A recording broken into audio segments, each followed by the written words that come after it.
Assalamualaikum, ladies and gentlemen, friends, Datuk and Tan Sri.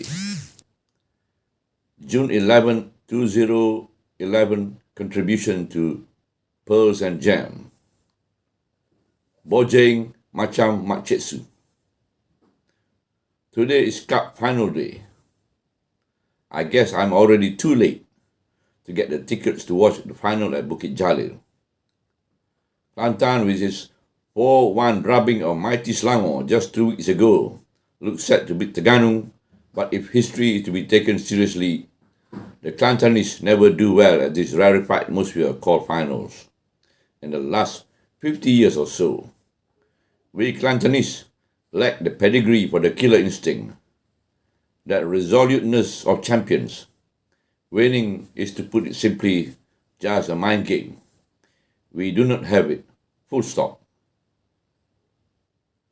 That brought me fast backward to the early 60s when Makcik the local hero in Kota Baru, reigned supreme. He was not only a state hero who could do no wrong, even when red-carded for kicking full swing into the face of ace Singapore goalkeeper Will Skinner.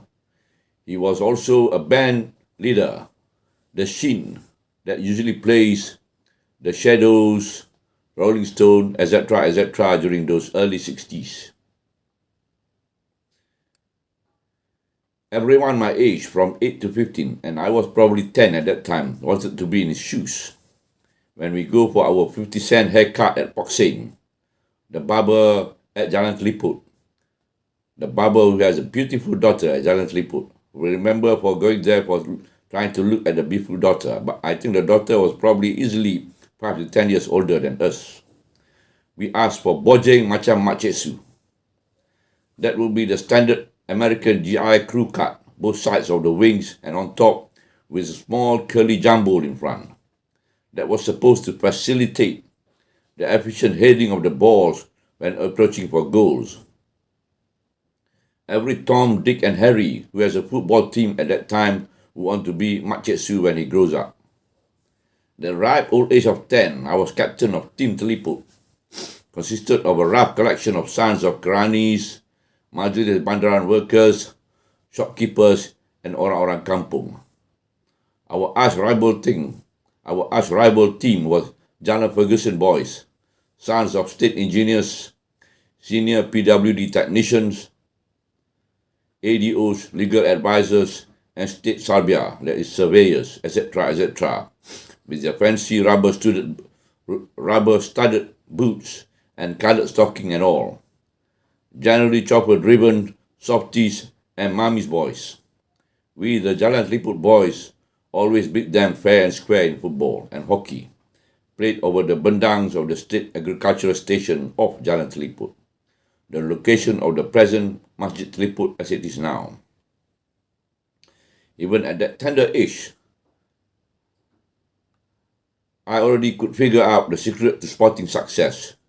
Each team member, including reserve, was supposed to gulp 3 or even better 5 tablespoons of margarine or butter just before important matches to ease and assist in the lubrication of our joint and thus improve our kicks and dribbling.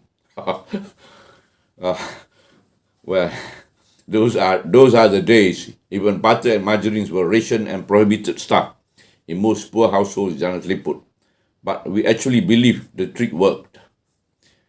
50 years later, Terengganu chap and all the king's men under the payroll of KDYMMM himself could still not figure out how to beat the chief in equestrian endurance.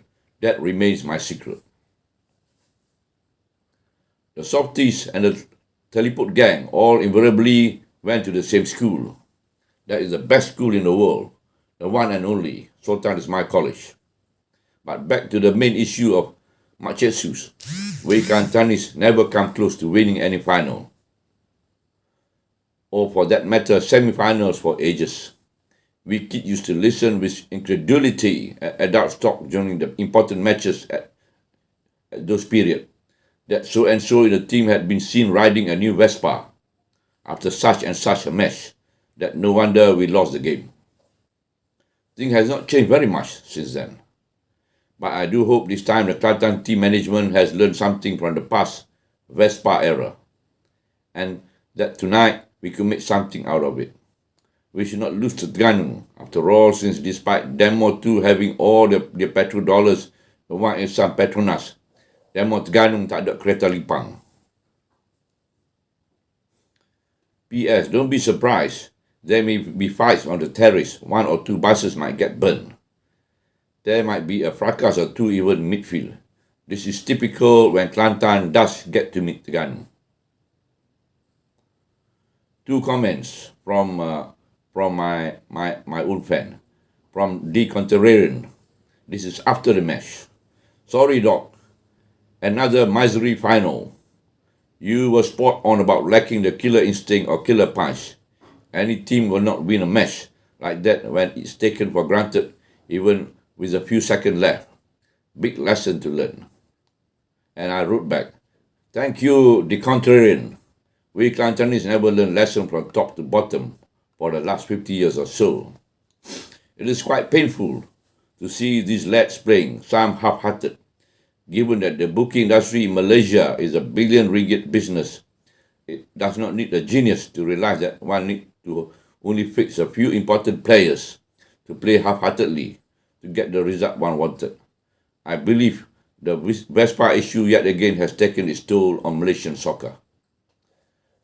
I'm not saying this to take away the glory from Teganung, but a team that can send mighty Selangor into the dustbin of history deserve to play better than what they are able to show last night. 1 or 2 key players deserve to be spanked on their back side with a nice big cane. But what can you say of a state, the Contrarian, a state that keeps voting the same group of clowns to run the state itself? That is the state of affairs in Kelantan for the past 50 years. We keep voting for the same group of clowns govern over us. The roads are still full of potholes, water is looking like copy ore, etc., etc., etc. Oh my God. Assalamualaikum warahmatullahi wabarakatuh. Till we meet again.